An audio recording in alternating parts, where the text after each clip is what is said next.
Okay, so As if moving to the next slide. Yes, please. Thank you. Okay, so the concluding thoughts about French and Raven's power taxonomy.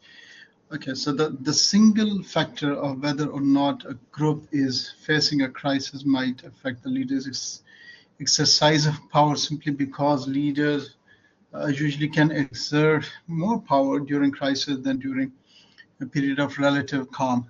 So this gives a new scenario, like according to Raven's power of taxonomy, he believes that crisis plays an important role for the leaders.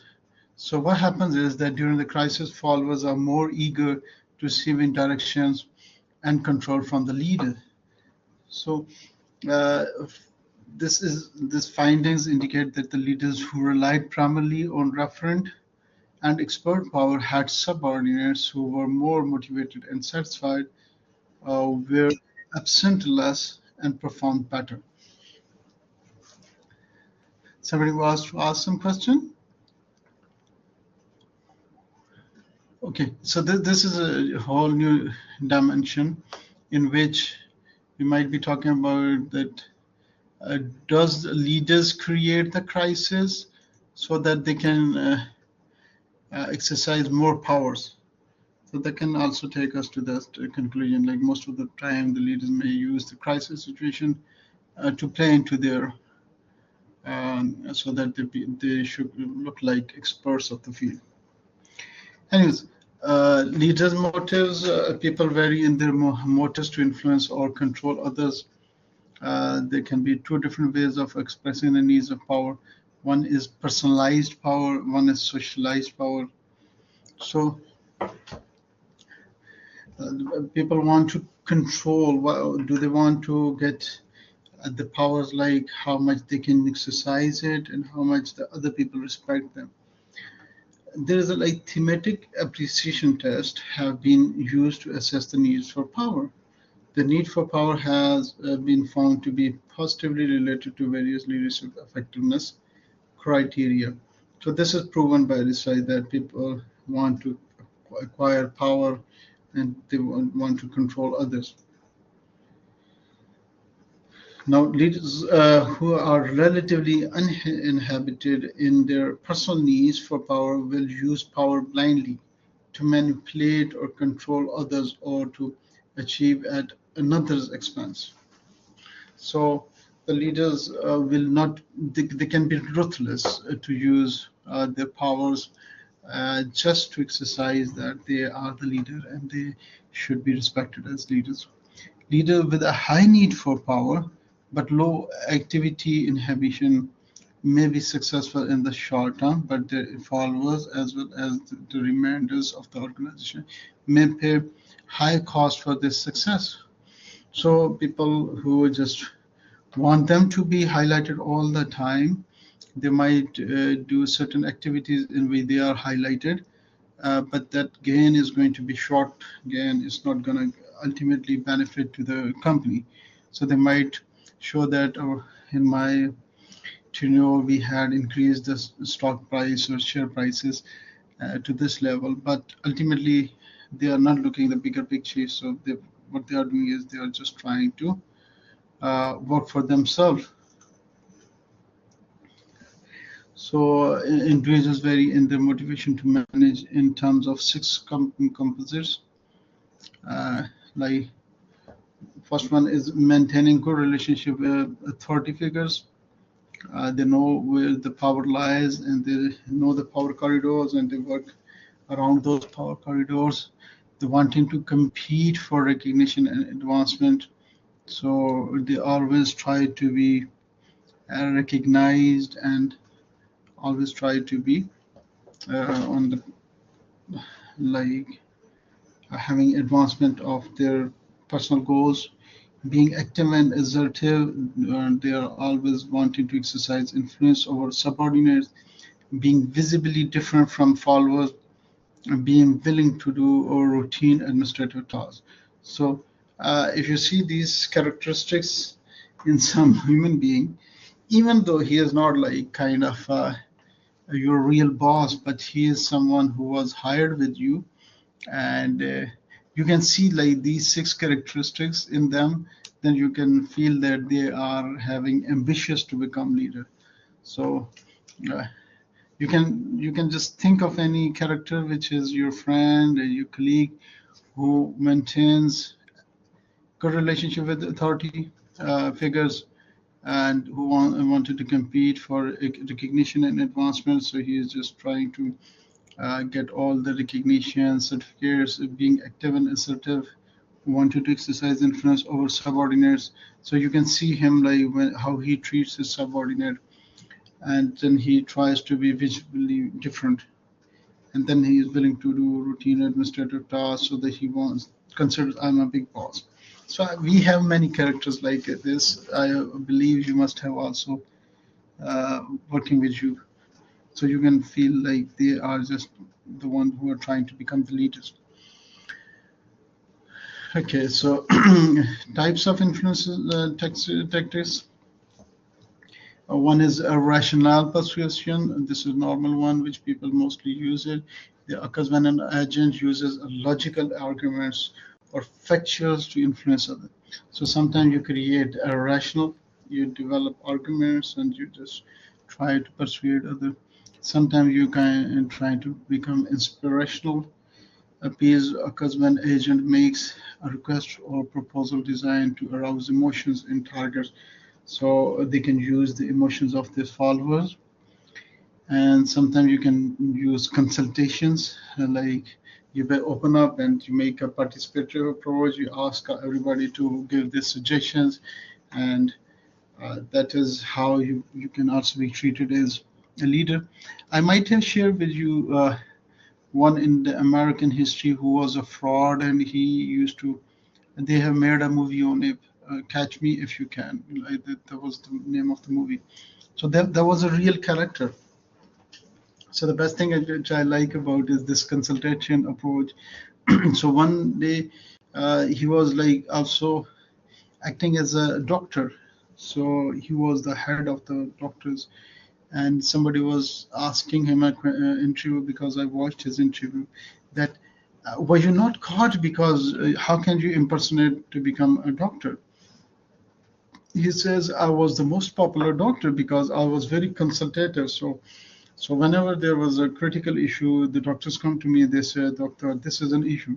So I said, okay, what are your suggestions? What are your suggestions? So I would ask their suggestion, and then I will implement one of them. I will suggest that you should go with it. So he said I was a very popular head at that time. So consultation is also one of the mechanism in which the leaders work. Then is ingratitude, is bringing oneself into favor with someone by trying to please them. So it occurs when the agent attempts to get you in a good mood before making a request. So ingratitude means they can give some incentive, they can announce some rewards, they can give you some bonuses or something like that, and then he can ask you. This is there's a in management and marketing we call it reciprocity. So basically, what he does is, if you give him some like 50 real of some favor, so you can get the 5,000 real of advantage from them. That's how they do it. So they can also use ingratiations. Then personal appeals, sometimes it occurs when agent asks another to do a favor out of friendship. So this is what we were talking in today's other lecture, that sometimes this is like the peer group or the pressure of your colleagues. We were talking in teamwork, that you want to be a part of that group, and sometimes you have been asked to do something which are ethically, morally, or they are not, again, they are not in your way of doing the things, but you do it because of your relationship with the other person. So they can use this, and then you can also use exchange tactics, which is influencing a target through the exchange of favor. So they will tell you, I have taken this thing for you, now it is your turn to do this. So again, it's just like how they use the tactics, how whenever they have helped you, they probably might ask you to reciprocate that as well. Coalition tactics is like the way in which they use when agents seek the aid or support of others to influence the target. So coalition tactics you will most commonly see in the board of directors meetings, so in which most of the board of directors they will do coalitions just to get a particular bill they want to pass or something like that. They also use pressure tactics, threats, or persistent reminders used to influence the targets. Like, if you'll not do this, we will. I might not extend your contract. I might not uh, send your ACR for the rewards and things like that. So they use pressure tactics as well. So legitimizing tactics, when an agent makes request based on their position or authority. Yes, we have some question. Let me see whose hand is there. Mustafa, you want to say something?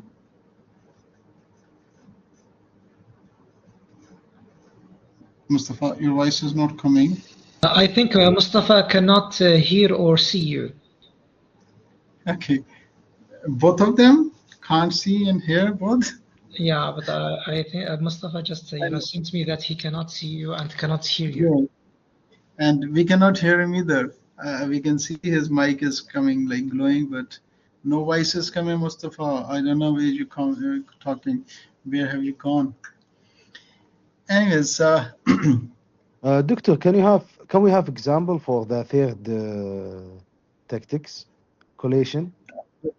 Coalition tactics. I told you, like most of the time during the board of directors and meetings, when we have to do like show of hands and we have to pass a bill or something like that. So we develop some coalitions, and in which we maneuver other people to get to agree to what we want to do. So basically, it's like asking them to give.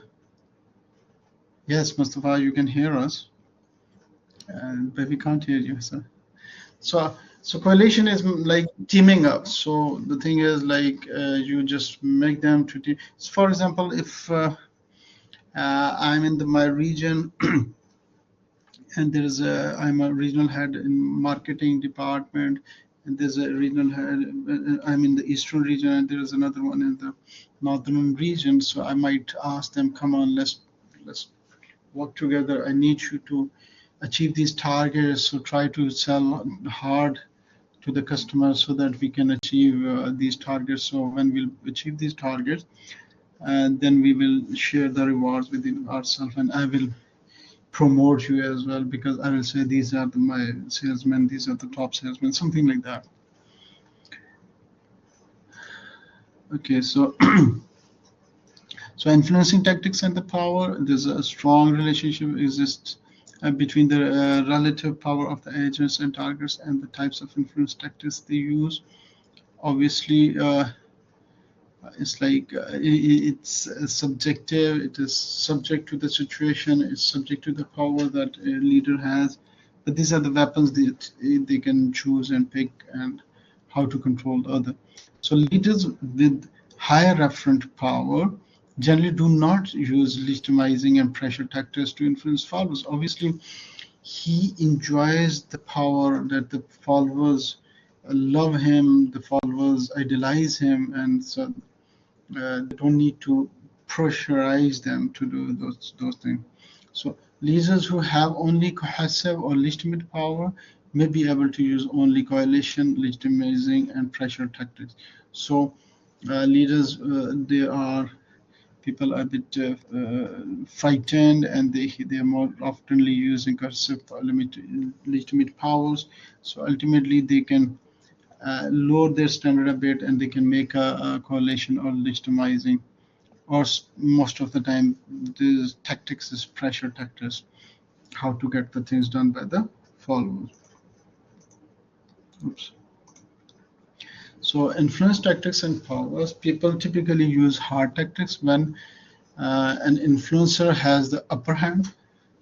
So obviously, when you are in full control, you are controlling for the everything, then you can use the hard tactics. Someone anticipates resistance, and sometimes people use hard tactics because they are expecting there is going to be resistance. So instead, there will be a resistance. They just try to create a fear environment, so they can use hard tactics. So they instead, like only one, there's a negative response from the followers, so they can make him punished and make an example, so that the rest of the followers, they become intimidated and they don't do the resistance, something like that. The other person's behavior violates important norms. So sometimes these hard tactics are used, and these are important norms. You cannot just avoid them, and for that reason, you don't ignore them. So one of my friend, he is into health and safety. I think you can uh, tell me correctly. Like, he was in health and safety, and he was telling me that there was a senior manager who was working for, I, I don't know if it was Aramco or some other company. He was not putting on the seat belt while in the airplane, and he was, because of this health and safety issue, he was terminated from the job. So this consider like the sometime he is violating some important norms of the company. People typically use soft tactics when they are at a disadvantage, or they cannot influence others, or they are just not enjoying the powers, or they cannot terminate someone right away. They expect resistance. They also use soft tactics. They will personally benefit if the attempt is successful. So they are not morally strong, and that might personally one of the reasons that they are using soft tactics. People typically use rational tactics when parties are relatively equal in powers, when the resistance is not anticipated, and the benefits are organizational as well as personal. Okay, so concluding through about influences and tactics, research indicates that some reasons for selecting among various possible influence tactics lead to successful outcomes more frequently than others. It results suggest that leaders should pay attention not only to the actual influence tactics they are used, but also to why they believe such methods are called for. So they need to understand why they were forced to use a particular influence tactics. For example, why do they have to give all the time rewards before asking the employees to do some extra work? Why do they have to punish someone to make them an example before they want to get this achieved? So they have to give attention to that as well.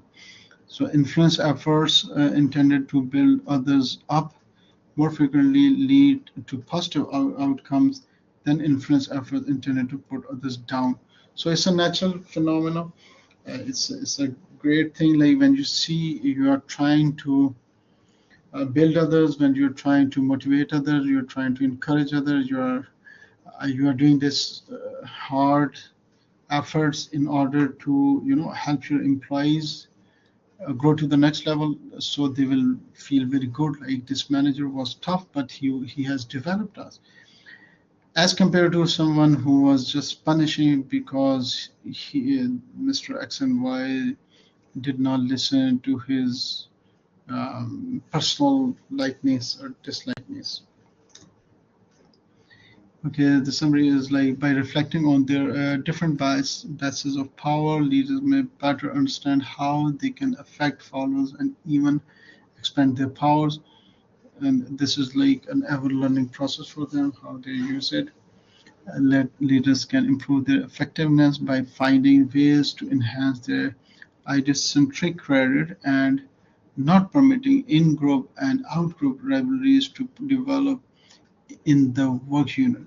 So basically, they should create their charisma, and they should not play with their group's rivalry. So sometimes when the leaders are not powerful enough, they do not have a charisma, they do not have the leadership qualities, and this is the worst, in which they just create groups and they just make the groups to fight with each other. The exercise of power occurs primarily through the influence tactics leaders and followers use to modify the attitude and behaviors of each other. So it's an ongoing kind of a game in which the leader, when they loses the power, the followers try to gain the power. When the followers submit their power, the leaders gain the power. So that's the example I gave you from Prophet Muhammad sallallahu alaihi wasallam. That was an exceptional example in which he enjoyed ultimate power on the followers. So the followers never had any desire of themselves or desire for their family and for their personal even life. So they were even willing to sacrifice their life for their leader. So that is an ultimate power that a leader can enjoy. But in the rest of the cases, there are like followers, they do have powers, and there's a certain level of powers that the leaders enjoy. They do not have ultimate power on the followers. They cannot ask and demand like everything from the followers. So leadership practitioners should always consider why they are using a particular influence attempt before they actually use it. And they should also think about the consequences of, like, if they will do it, what is going to be the consequence. I remember like one of the director, and I went to his office, and he was staying on the he was offering prayer, and he was staying on the prayer mat, and he was telling me his experience that he had to terminate one employee, and he was so sad. Like he said, throughout the night I could not sleep because I had to terminate that employee. But he says, I was, alhamdulillah, very lucky that in the morning I knew the solution, like what is the right solution, and then I terminated. Like terminating is the right way forward in certain conditions. So having said this, like the leaders, when they're exercising these power, they need to look at the bigger picture, and they think like, what are going to be the repercussions, how much powers, is this much power is needed? Like sometimes an incident can be very small and you are overreacting to the incident.